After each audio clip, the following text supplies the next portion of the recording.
nós vamos hoje, apesar de eu estar afastado um pouco, mas eu falei para vocês sobre a parábola da rede, não foi?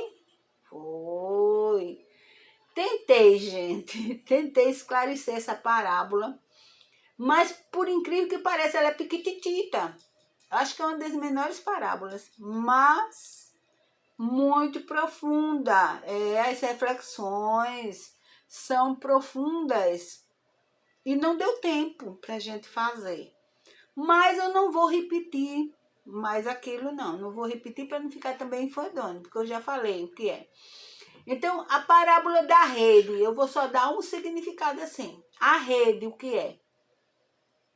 É a lei divina de amor que foi jogada em todos nós. Os peixes, quem são? Todos nós, de todo tipo, né? De todo tipo. Quando a rede é jogada, ela vai abranger a todos. E depois, então, vai ter a separação. Sabe quando é a separação? Depois que a gente desencarna. É quando a gente passa pelo fenômeno da morte. As pessoas pensam que o juízo final é o juízo final, vai ser todo mundo julgado. Não, gente, a gente não é julgado. Nós mesmos reconhecemos os nossos erros a cada, vamos dizer assim, a cada passagem da existência material para a existência espiritual. Muitos de nós não têm ainda essa condição de tomada de consciência. Mas hoje em dia já está dando um pouquinho. O problema é que muita gente não acredita na vida depois da vida. Quando eu digo vida depois da vida, é vida depois da vida física. Que a vida continua. Gente, entendam que a nossa vida é uma só. É a nossa vida espiritual. Ela é eterna. Ela é eterna, a vida espiritual. Agora nós passamos por experiências na matéria, para a gente aprender, reaprender, refazer, aquilo que eu sempre falo aqui no programa. Se todos nós já tivéssemos essa consciência, nós compreenderíamos o Evangelho de Jesus e conseguiríamos colocá-lo em prática no nosso dia a dia. Mas não é isso que acontece. Porque falta esse elo para poder você conhecer o Evangelho de Jesus, que é o conhecimento da vida espiritual. É você saber que você foi criado por Deus enquanto espírito, simples e ignorante, para aprender, para se educar, para adquirir experiências. Olha como é interessante. Mas se todo mundo tivesse isso, né? Por isso que agora eu estive muito doente. Mas eu não tive medo de desencarnar. Sabe por quê? Porque eu sei que a vida continua. Vou perder o meu corpo físico, certo? Esse aqui eu vou perder. Mas em compensação eu vou com o meu corpo perispiritual, que é semelhante a esse. Mas eu já tive vários e várias formas. Já vim como homem, como mulher, em várias existências. Já aprendi profissões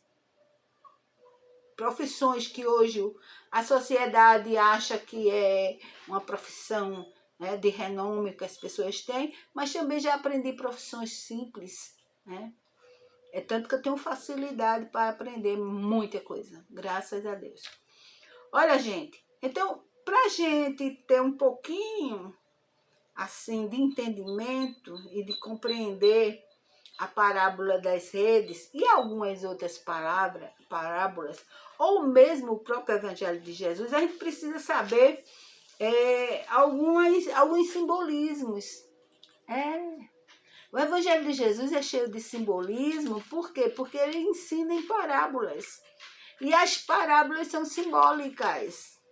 As parábolas são uma história contada, histórias, vamos dizer, passadas na vida material, mas são histórias que vão servir para o nosso conhecimento espiritual, para que a gente entenda a vida espiritual. Jesus não veio apenas, ele veio, vamos dizer, derrogar as leis, aquelas leis que tinham sido deturpadas. Mas lembremos que Jesus era judeu. Ele era judeu. Mas ele não passou para nós o conhecimento das leis como os judeus faziam, os fariseus, os saduceus, não. Ele teve a própria interpretação dele para as leis divinas. Por quê? Porque as leis divinas são imutáveis. Ela é assim, foi elaborada, legislada pela inteligência suprema, causa primária de todas as coisas que nós chamamos de Deus, ou qualquer outro nome, Oxalá, seja o que for. Para quê? Para que a gente tenha o quê? Uma bússola. Para a gente saber se situar. Se situar como? Como agir. Como caminhar nessa existência. Então, assim, fazer essa caminhada, tendo essa bússola, para que a gente alcance os nossos objetivos do desenvolvimento da lei do amor. Porque muita gente confunde, Confunde esses princípios religiosos para alcançar os seus objetivos escusos. É isso que a gente está vendo por aí, gente. Pessoal usando as leis divinas, ou seja, o Velho Testamento, o Novo Testamento, a Bíblia, para atingir determinadas coisas que só beneficiam a eles e prejudica a maioria. Adquirir dinheiro. Deus não quer dinheiro de ninguém, gente. Deus quer que a gente coloque em prática a lei que Ele nos deu, que Ele criou e pediu a Jesus para vir relembrar para a gente. E é isso. Então, essa simbologia das mensagens de Jesus, através das parábolas, é necessária. Por quê? Porque o Evangelho de Jesus não tem prazo de validade. Não. O Evangelho de Jesus é para sempre, principalmente as próprias parábolas. Por quê? Eu disse aqui da outra vez que as pessoas vão interpretar as parábolas de acordo com o grau de evolução moral e espiritual dele em cada existência. Então, hoje a Amália aqui encarnada, interpreto as parábolas de uma forma, de acordo com o conhecimento que eu consegui desenvolver, do entendimento que eu consegui desenvolver. Mas quando eu retornar numa outra existência, mesmo que eu não venha com títulos acadêmicos, seja uma pessoa bem simples, vamos dizer, da roça, mas eu vou trazer comigo esses princípios, porque eles estão comigo. E eu vou falar deles da maneira mais simples que eu puder. E as parábolas eu vou entendê-las também de uma forma totalmente diferente. Porque a gente tem um livro da vida. E a gente ainda tem muitas páginas em branco para escrever. E eu estou escrevendo nessa uma página onde eu estou resgatando determinados comportamentos meus que eu infringi as leis, mas estou aprendendo mais, desenvolvendo mais a minha compreensão do Evangelho de Jesus. Graças a Deus. Então, no Novo Testamento, a gente falou sobre a parábola da rede, o peixe ele simboliza o chamado para a evangelização, ou seja, Jesus diz a Pedro o quê? Pedro era o quê? Pescador. Aí Jesus diz a ele o quê? Pedro não sabia ler, não sabia escrever. Era Pedro porque era uma pedra grossa, era um casca grossa, mas tinha condições de divulgar o Evangelho de Jesus. E Jesus diz a ele, vem ser pescador de homem. Mas ele diz a outros também, venham ser pescadores de homem. E a gente pesca o quê? No mar, nos rios, peixe. E a gente vai pescar na divulgação do Evangelho de Jesus, os homens e mulheres que conseguem aceitar ou compreender as palavras de Jesus, principalmente através das parábolas.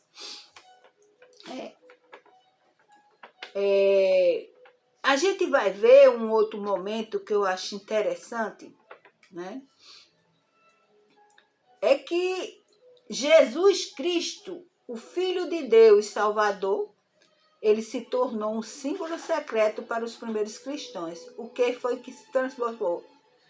É um acróstico grego e que diz justamente, eu não sei falar grego, né? Mas vamos lá, diz assim, Jesus Cristo, Filho de Deus Salvador.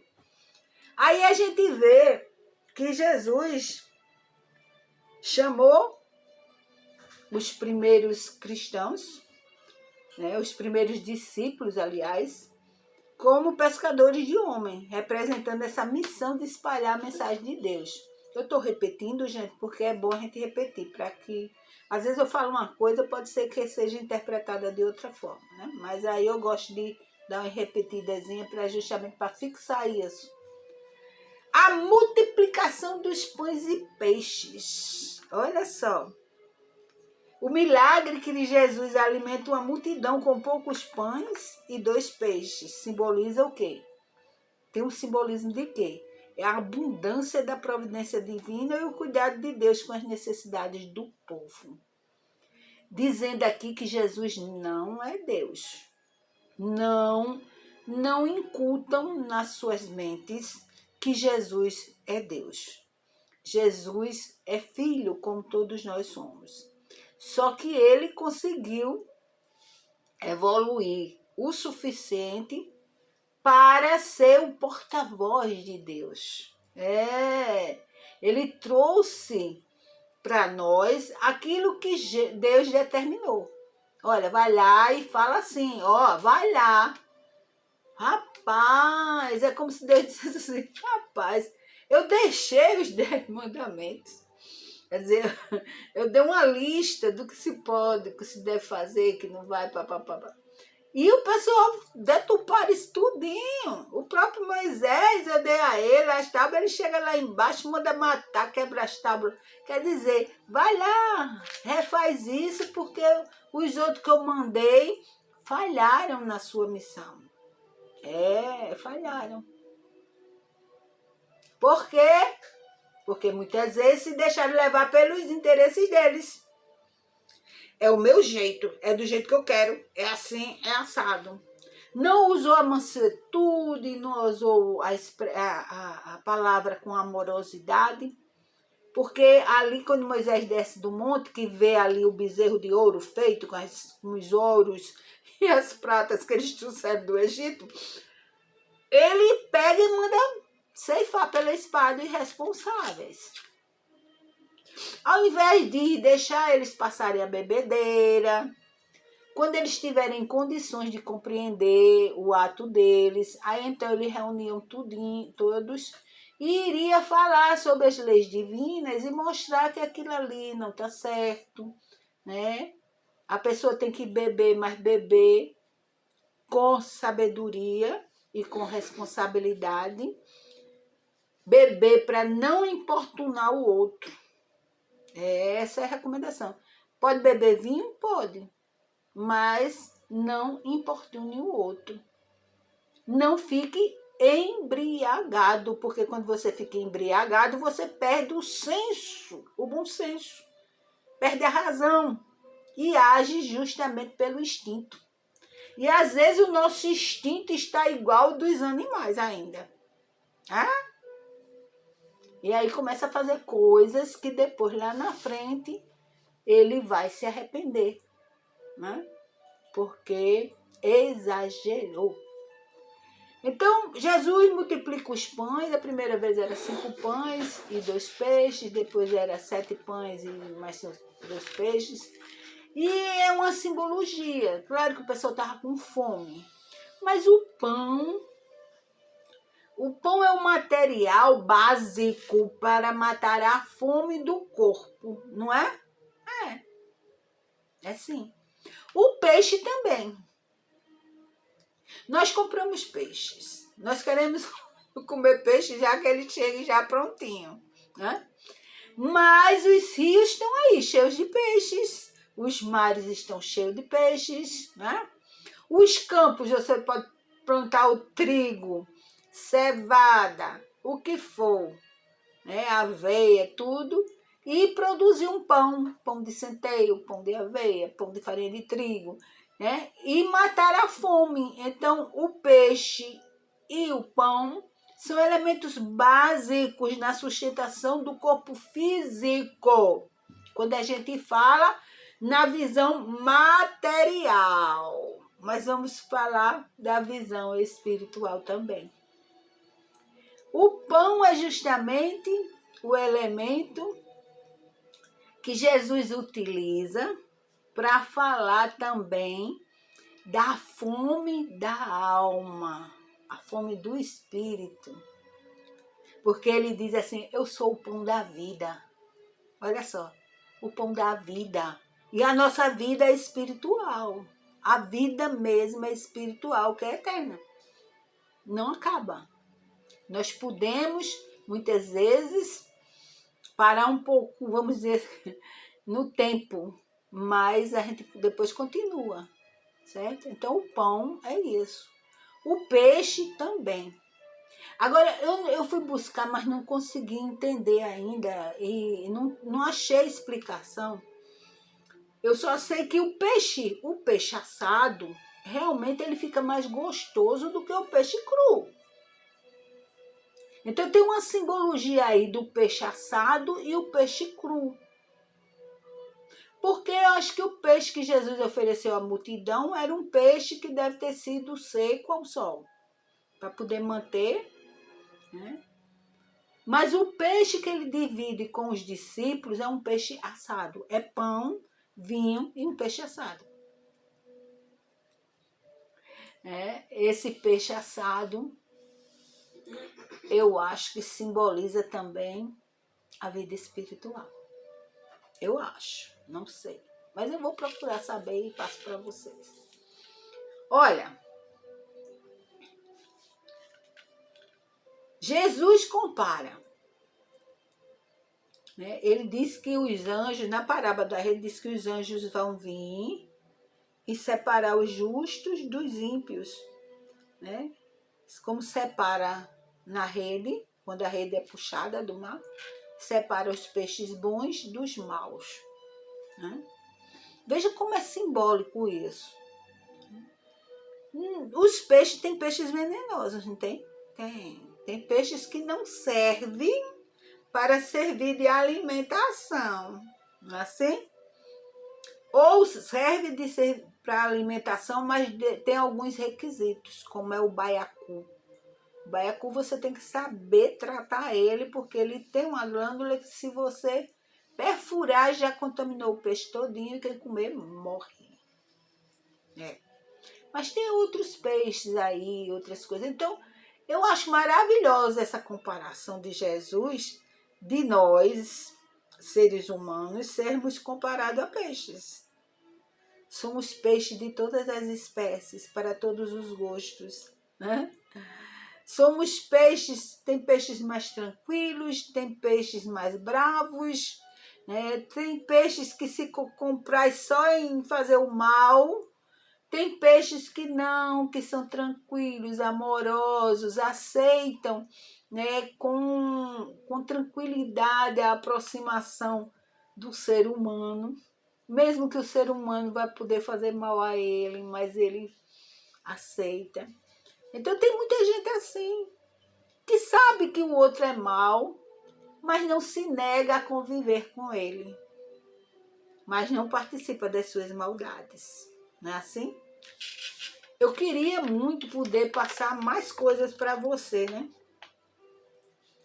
Uma outra passagem que é relacionada com o peixe é quando Pedro questiona Jesus que não tem dinheiro para comprar nada. E eles precisavam se alimentar. E Jesus vai, pega um peixe, pesca um peixe. Aí pesca um peixe.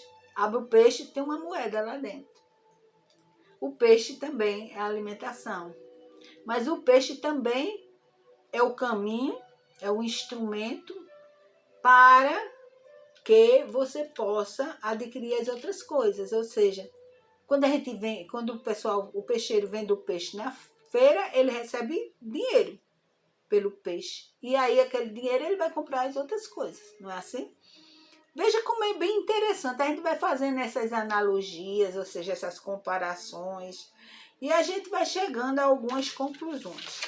Mas vamos lá que eu tenho pouco tempo para terminar. Então,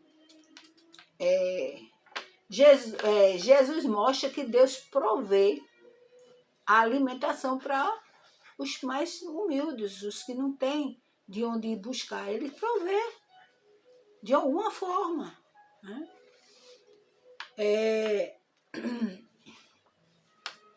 Aí Tertuliano, ele comparou o batismo, a água do batismo, na qual, como se fosse os peixinhos. Deixa eu explicar.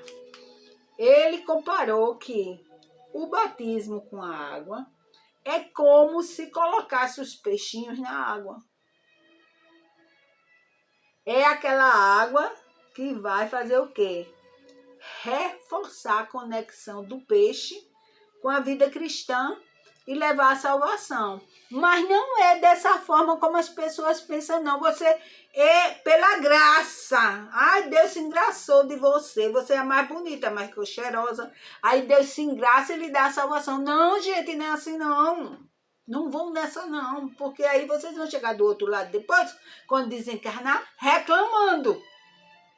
A salvação se dá pelo trabalho, pela sua própria transformação, em caminhar dentro da lei divina do amor,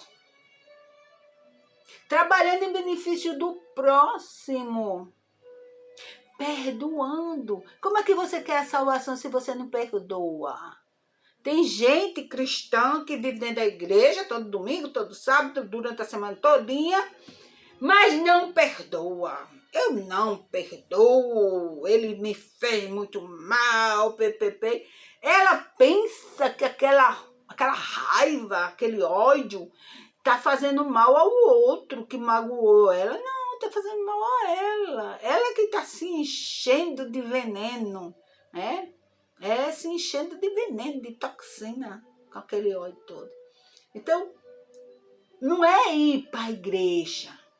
Como o Fernando Mendes disse, gente, essa semana eu passei a semana toda com essa mensagem na minha mente. Não adianta ir à igreja, rezar e fazer tudo errado. Não adianta. O que adianta você pegar a Bíblia, botar debaixo do braço? Eu sou cristão, eu sou evangélico, eu sou católico, eu sou até espírita mesmo. Eu sou espírita, eu sou... E não fazer nada daquilo que está ali. Está lá. No Novo Testamento. Eu quero saber o que é que Jesus fala para a gente fazer. Certo? Os profetas passaram, foi a época deles. O meu profeta, o meu modelo e guia é Jesus. Pelo menos até por aqui. Certo? Quando eu for galgar outros mundos, aí já é outra conversa, não é assim? Então, veja bem, o que está se pregando aí? O que é que está se pregando aí? O que é que a gente está vendo no nosso Brasil, mas não só no nosso Brasil não, viu, gente? Parece que é uma praga que está atacando todo o planeta Terra nessa questão. Veja bem, não estou sendo contra evangélicos nem católicos, não. É a prática das pessoas que se dizem cristãs que não tem nada a ver com o cristianismo. Tem nada a ver com os ensinamentos de Jesus. Certo? Jesus pregou o amor, o perdão, certo? A confiança, a amizade. Você ser uma pessoa sincera, verdadeira. Foi isso que ele pregou. E o que a gente está vendo aí? Tanta mentira, tanta enganação. Gente, está sendo algo que eu fico assustada. Eu fico assustada. E eu me sinto na obrigação de vir aqui e falar. As consequências eu assumo. Eu sei que eu não estou falando nada de mentira, de inverdade, não. Isso que eu falo aqui é tudo verdade. É só você analisar, prestar atenção o que é que está acontecendo ao seu redor. É só você se situar durante essa existência aqui que você vai ver tudo isso que eu estou falando. Gente, a gente chegou ao final do programa. Até sábado, se Deus quiser. E assim, eu acho que ele vai querer, viu? Um beijão.